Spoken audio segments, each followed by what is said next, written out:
You read Vivekananda, isn't it?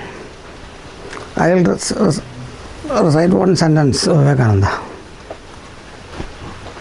This universe of ours, the rational, the intellectual, is bounded on all sides by the illimitable, by the unknowable, by the ever unknown. Spirituality essentially is not on the plane of intellect. It is a plunge into the unknown and unknowable, making the unknowable more than known, for it can never be known. Every word is known to you. What did you grasp? It's a plunge into the unknown and unknowable, making the unknowable more than known, for it can never be known. To know means to objectify. Knowledge is objectifying. Knowledge means objectifying. Upanishad says, Prana vai satyam, tesham mesha satyam. These senses are true. We know the external world through our senses. All vision depends on the eye. All hearing on the hearing, ear. We know the world through 5 ways. By seeing, by hearing, by smelling, by tasting and touching. If suppose we have no being having any vision, eyesight, then the world will be different.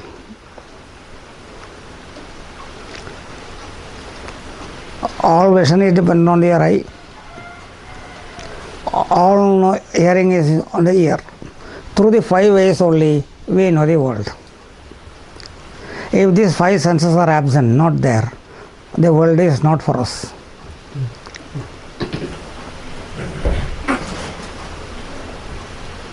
You cannot even say another, because another depends on the senses. So the truth of this external world is dependent on the truth of the senses. Even the vision we are having is not real. It's only a vision we are getting. Eyesight depends on the wavelength and all that. It's not extremely, not absolutely correct. But that there is a truth, a validity, because that they provide supply to our senses, and senses are determining the truth of the objective world. Oh. Is it clear? Tell me. Suppose you know 5 senses are not there. How will you know the world? You cannot know. No. So the truth of this external world, depends on the truth of the senses. And the eye seeing is seen by the mind. Yes. The ears hearing is heard by the mind. Yes. So mind is there everywhere in the senses. And so the truth of the senses depends on the truth of the mind. Upanishad says that is true. So the senses are independent of the truth of the external world. However clever, however the exposition, great theories man may make, even ancient reality, finally it should be known. Unless it is known, it is no truth. Unless you understand a thing, will you get satisfaction? No. So what is satisfaction then? To understand it. Understand through what? Mind. So ultimate, it depends on truth of the mind. So when it agrees that is truth, prana vai satyam, prana means the senses and the mind. They are true. On that truth only the entire world is dependent. Even a theory of relativity or anything, it has to be understood. Even Einstein is understood, otherwise it is not there. So it is known through the mind only. So, tell me, catch me. Yeah. Yes. If there is anything, you should ask. Yeah. If I am not rational, you can tell. So the senses and the mind, on that the truth of the world depends. You have seen the world through yourself only. As the entire truth of the world is on you, on yourself.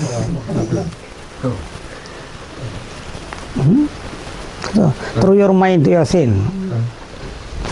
Again, Upanishad says, Prana is Satyam. True, that is sense of true, and your knowing is true, and your mind is true. But there is a truth seer behind. A seer to the mind. And that is the subject. There is no object. Where there is an object, there is knowledge. And when you when Upanishad says that seer is behind the mind, how can you see it?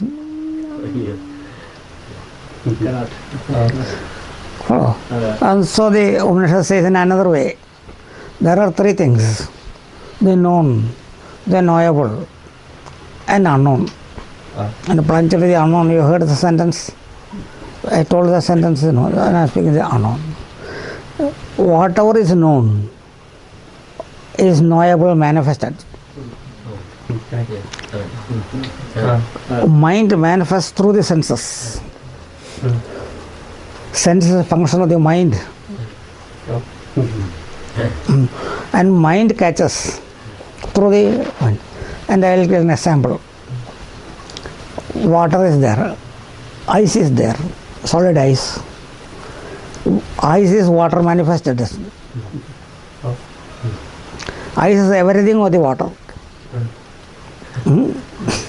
Yet ice is different from the water. It is a compact form. Follow. So water is the water manifests as ice. So can be called cause. Water is cause and the effect ice.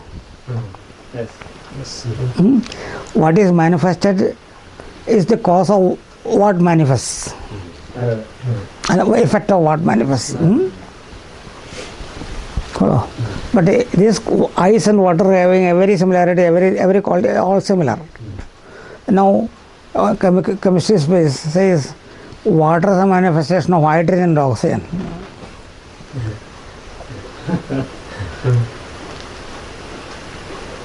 Chemistry says hydrogen and oxygen manifests water. Now hydrogen and oxygen not having anything of water. So like that, the mind manifests as the objective world, senses. So whatever manifests is known, and mind is called the knowable. The knowable contains whatever is known, all, but it is not similar, not necessarily similar. It can be anyway, just as hydrogen, oxygen.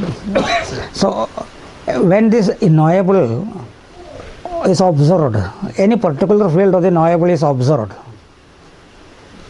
Particular field of the knowable is observed intensely, and a study is made with a statistical basis. It becomes a discovery. It was already knowable, and it became known. When the knowable becomes known, it becomes a discovery. And the field of knowable is immense, infinite.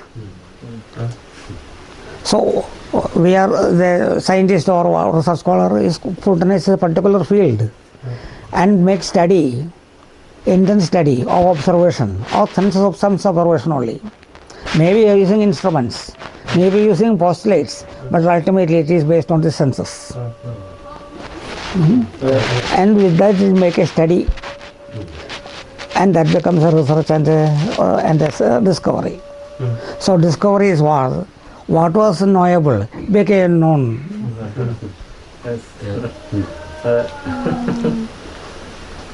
Follow?